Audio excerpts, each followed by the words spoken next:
नाज़रीन इकराम, एक मर्तबा तीन दोस्तों में एक बीट लगी।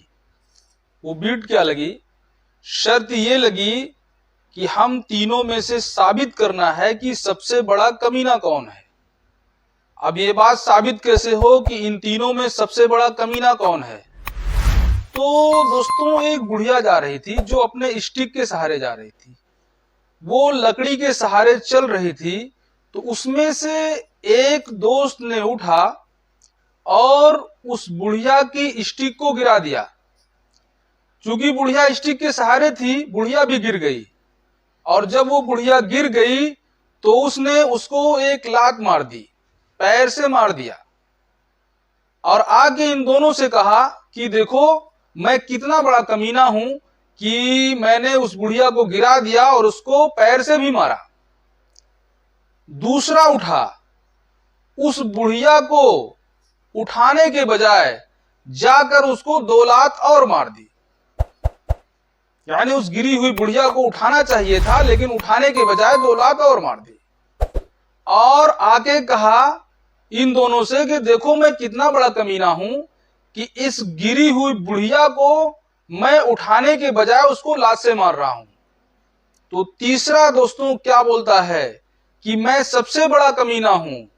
तो उन दोनों ने कहा कि तुमने तो कुछ किया ही नहीं, तुम सबसे बड़े कमीने कैसे हो गए? तो उसने जो कहा दोस्तों उसको सुनिएगा।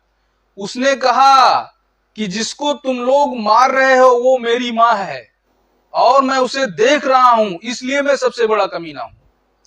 दोस्तों, आज फलस्तीन के साथ मुसलमानों का यही हाल है। सबसे बड़ा कमीना इसराइल मुसलमानों को, फलस्तीन के मुसलमानों को मार रहा है। उससे बड़ा कमीना अमेरिका मुसलमानों की मदद करने की बजाय, इसराइल को रोकने की बजाय इसराइल की मदद कर रहा है।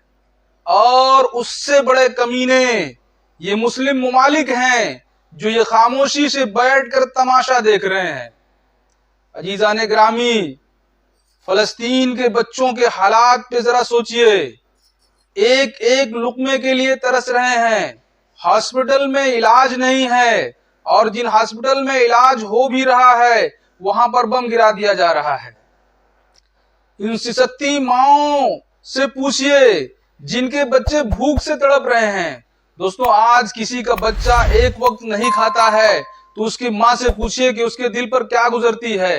फलस्तीन के बच्चे कई कई दिनों तक भूखे रह रहे हैं और ये मुसलमान भरपेट खाना खा रहे हैं और उस भरपेट खाने की तशहीर भी कर रहे हैं, उसकी एडवर्टाइजमेंट भी कर रहे हैं। सोशल मीडिया पर दोस्तों ये अफ्तारी के फोटोज डाल रहे हैं।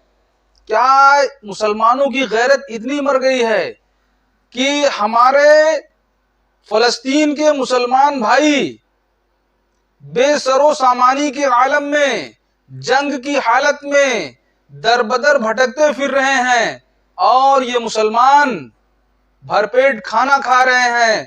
भरपेट खाना खाने के साथ साथ उसकी फोटो भी सोशल मीडिया पर वायरल कर रहे हैं। दोस्तों, क्या हालात हैं इस वक्त फलस्तीन के? क्या हमें उसके बारे में जरा सोचना नहीं चाहिए? ये अरब ममालिक यानी गल्फ कंट्रीज, ओमान, कतर, तुर्की, पाकिस्तान, ये जितने भी मुल्क हैं, क्या ये इसराइल के ऊपर दबाव नहीं बना सकते कि तुम जुल्म करना छोड़ दो? क्या यूनाइटेड नेशन में अपनी बात को मजबूती से नहीं रख सकते कि इसराइल को मना किया जाए कि गाजा के लोगों पर जुल्म ना करें? मेरे दोस्तों, अगर यही बेहिसी जारी रही तो आज उसकी तो कल मेरी बारी है, यही हाल होने वाला है। इसलिए मुसलमानों, संभल जाओ, अपने आप को पहचानो और अपने आप को पहचान कर अपनी आवाज को बुलंद करो। जो हो सकता है वो करो। दोस्तों, यूसुफ अलैहिस्सलाम का वाकया आपको याद होगा कि जब जुलेखा ने एक कमरे में उनके ऊपर हमला किया तो वो दरवाजे तक भाग करके आए, और दरवाजे तक भाग करके आने के बाद अपने अल्लाह से दुआ की कि अल्लाह, जो मेरे बस में था वो मैंने किया, मैं दरवाजे तक भाग आया, अब ये तेरा काम है कि इस दरवाजे के कुफल को खोल दे, इस दरवाजे के ताले को खोल दे। दोस्तों तब अल्लाह पाक ने यूसुफ अलैहिस्सलाम की दुआ सुनी और वो दरवाजा खुल गया और वो अपनी आबरू को बचा पाए। तो दोस्तों जो हम कर सकते हैं वो करें, बाकी अल्लाह की मर्जी है। और अगर हम कुछ ना करके सारी चीज अल्लाह के ऊपर छोड़ देंगे, असबाब नहीं अख्तियार करेंगे, तो दोस्तों बगैर असबाब के अल्लाह पाक मदद नहीं करता है। अल्लाह ने दुनिया को मसब्बबुल असबाब बनाया है, इसलिए जो हमसे हो सकता है वो करने की कोशिश करें। अस्सलाम।